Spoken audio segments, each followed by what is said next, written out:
प्रभु यीशु ख्रीस्त में मेरे प्यारे भाइयों और बहनों, सबसे पहले हर एक जन को जय मसीह की।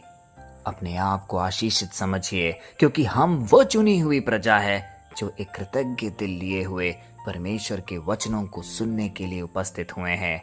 यह कोई आम शब्द नहीं है, यह जीवंत वचन है जो हमें आज परोसा जाएगा। ध्यानपूर्ण और भक्तिपूर्ण अंदाज में हमें इसे आज ग्रहण करना है। प्यारे भाइयों और बहनों, कई बार हम अपने जीवन की समस्याओं में इतने उलझे रहते हैं कि जब प्रार्थना करने बैठते हैं तो सिर्फ हमें अपने निवेदन, अपनी मतलबें ही याद आती है। लेकिन कितनी बार हम कुछ पल रुककर, ठहरकर अपने पिता परमेश्वर की उपस्थिति के लिए प्रार्थना करते हैं। आज का वचन हमारे सामने एक अहम सवाल खड़ा करने वाला है। क्या हमारी ज़रूरतें, हमारी इच्छाएं ज़्यादा महत्वपूर्ण है या परमेश्वर की उपस्थिति? क्योंकि आज का वचन साफ साफ हमें इसी की ओर इंगित करेगा।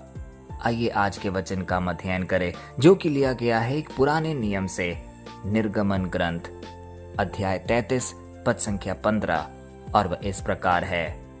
मूसा ने उससे कहा, यदि तेरी उपस्थिति हमारे साथ ना चले तो हमें यहाँ से आगे ना ले जा। जरा इस पर गौर फरमाइए। यदि तेरी उपस्थिति हमारे साथ ना चले तो हमें यहाँ से आगे ना ले जा। शुरुआती तौर पे यदि हम इस वचन का अध्ययन करेंगे तो हमें साफ साफ यह दिख रहा है कि मूसा परमेश्वर से कह रहे हैं कि तू हमारे साथ चल, हमें अकेला मत छोड़, तेरे बिना हम आगे नहीं चल पाएंगे। यह एक विनती का रूप है, लेकिन यदि हम इसका गहन अध्ययन करेंगे तो हमें एक जिद दिखती है, हमें एक उत्तेजित जवाब दिखता है कि हे पिता, हे परमेश्वर, तेरे बिना हम यहाँ से कहीं नहीं जा रहे, तुम्हें हमारे साथ आना ही होगा। अब इसकी पृष्ठभूमि को जरा समझिए। मूसा यह बात तब कह रहे थे जब इज़राइल की प्रजा ने सिनाई पर्वत के नीचे सोने का बछड़ा बनाकर एक भयंकर पाप किया था। परमेश्वर का क्रोध भड़क उठा था। परमेश्वर ने मूसा से तब कहा, मैं तुम्हें प्रतिज्ञा देश दूंगा, दूध, मधु, नदियां दूंगा और तुम्हारे आगे अपने दूत को भेजूंगा जो तुम्हारे दुश्मनों को भगा देगा।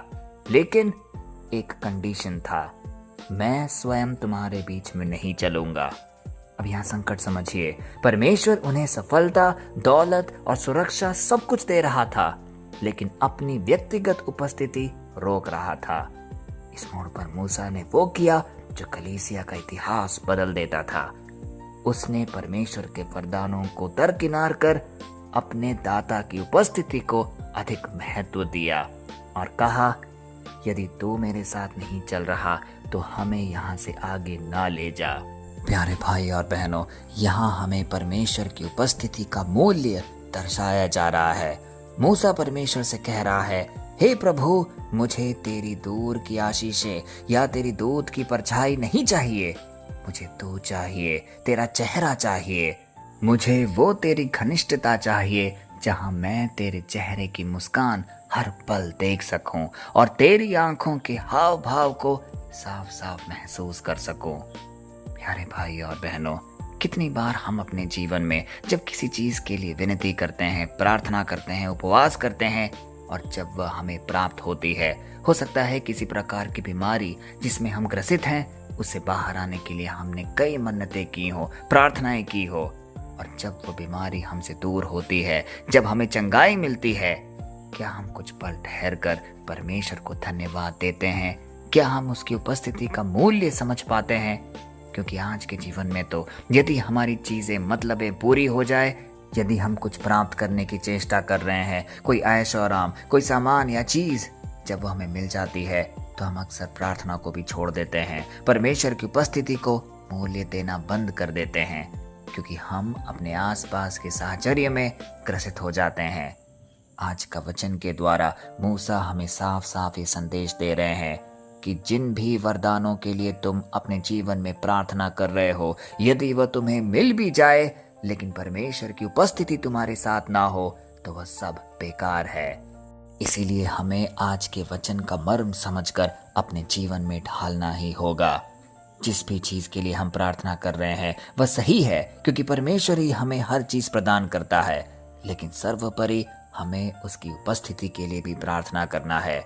हम जब प्रार्थना के लिए घुटने टेकें तो हमारे निवेदन हमें जरूर याद हो, लेकिन परमेश्वर की उपस्थिति को भी अपने पास रखने का हमें एक प्रण लेना है।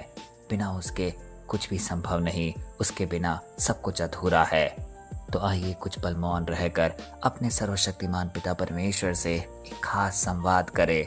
याद करें वो पल जब हमने आसपास की चीज़ों को, ऐशो आराम की चीज़ों को ज़्यादा महत्व दिया, जब वरदान पूरे मिलने लगे, जब चीज़ें पूरी होने लगी, परमेश्वर को ही भूल गए। उन सारे अवसरों को अपने मन में याद करके एक पाप बोध के साथ एक कृतज्ञ भाव से ये प्रार्थना बोले। हे सर्वशक्तिमान पिता परमेश्वर, आज हम तेरे सामने नतमस्तक होकर इकट्ठे हुए हैं। हम जानते हैं अपने जीवन में कई बार हमने तुझे नजरअंदाज किया।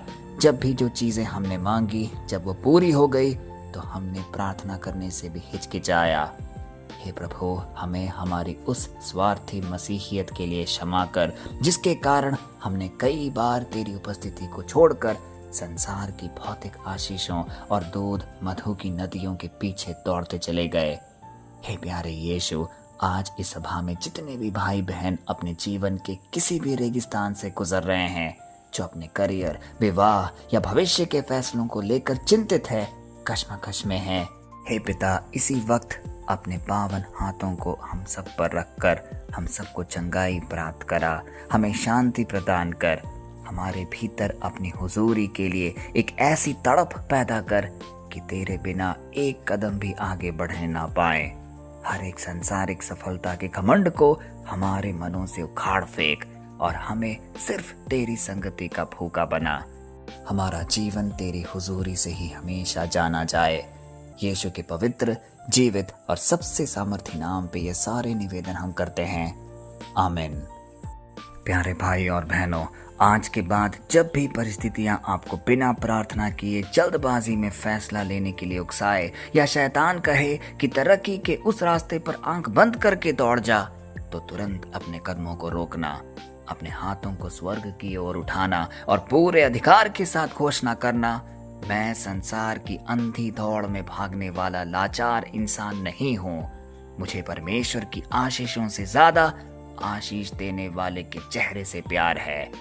यदि मेरे जीवित यहोवा की उपस्थिति मेरे साथ नहीं चल रही है, तो मुझे दुनिया की कोई भी बड़ी सफलता या तरक्की नहीं चाहिए। मेरा हर एक फैसला और मेरी हर एक राह सिर्फ और सिर्फ मसीह की हुजूरी में नियंत्रित है, और मैं उसकी अलौकिक अगुवाई में हमेशा सुरक्षित, स्थिर और जयवंत रहूंगा। इस वचन की गूंज आपके जीवन को पूरी तरीके से बदल देगा। परमेश्वर का अटूट अनुग्रह, यहोवा की पवित्र उपस्थिति और पवित्र आत्मा की अलौकिक अगुवाई आपके जीवनों में सदा बनी रहे। जय मसीह की।